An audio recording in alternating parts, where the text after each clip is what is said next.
Hello and welcome to the Listening Post's unboxing channel on YouTube.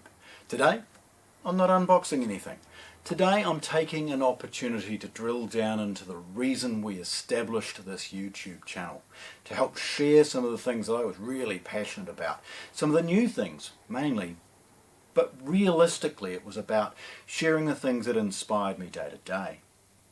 Well, now I'm celebrating 25 years in this industry, and with that I'm looking back at some of the really iconic pieces that just grabbed my attention, really got me thinking about how good this industry is and how wonderful some of the elements in it sound. Today it's the Anthem MCA 325. The reason I'm sharing this with you is years ago, decades ago when I started, the balance of stereo performance in home theatre was so difficult to try and get. And I'm celebrating today with this Anthem amplifier some of the first generation of 3-channel power amplifiers that allowed you to do both. Perfect stereo performance, perfect home theatre performance by matching the amplification to the left and right with also the centre. So the transition between left, centre, right wasn't compromised, the musical performance wasn't compromised.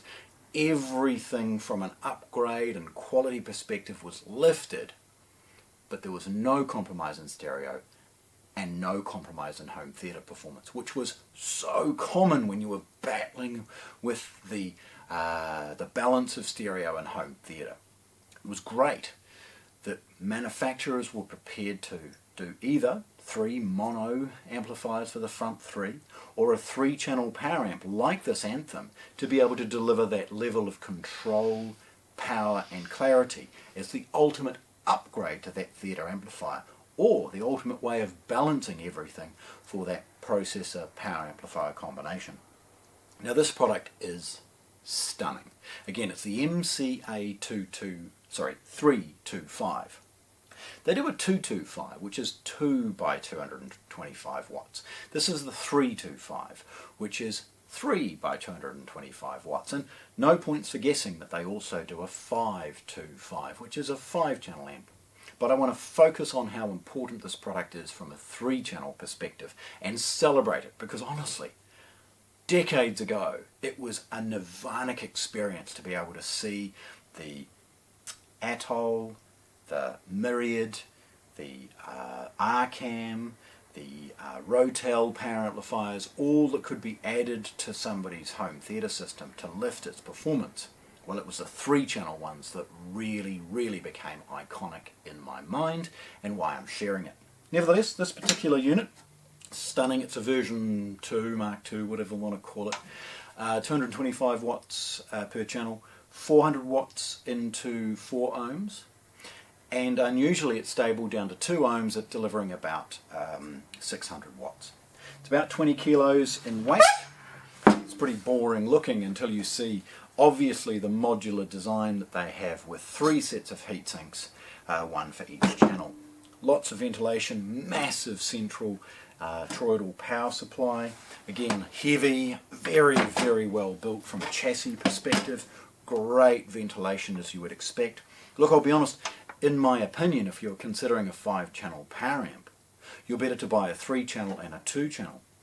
Typically you see the power supply being drawn upon less often, less likely to have any increase in total harmonic distortion as you get a bit emotional with the volume control, and you're spreading the load across 2 power cords, 2 power transformers, 2 sets of smoothing capacitors, all of those types of things.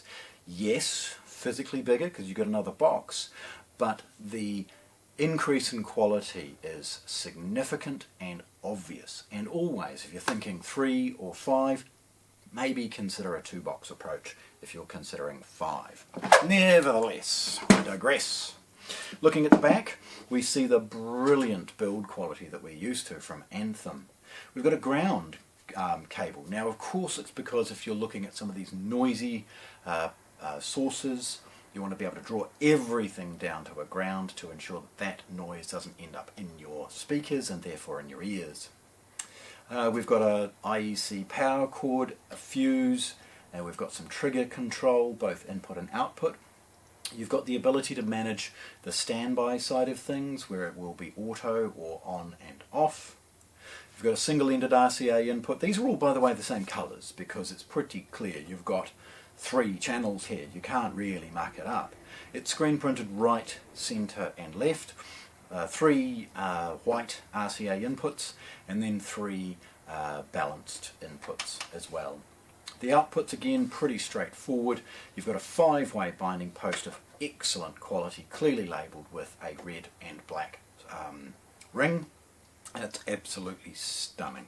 Again, the quality of this kind of thing is amazing, and when we add it to these theatre amplifiers or processors, there's an astonishing lift in quality. And it's, of course, why I'm so enamoured with these types of things, and why I love to see these 3-channel power amps done so well. So there we have it, celebrating 25 years with a somewhat iconic piece, certainly iconic in my history, a stunning 3-channel power amp shared with you today at the Listening Post in Christchurch, New Zealand. Thanks for watching. If you want to see more, subscribe to our channel.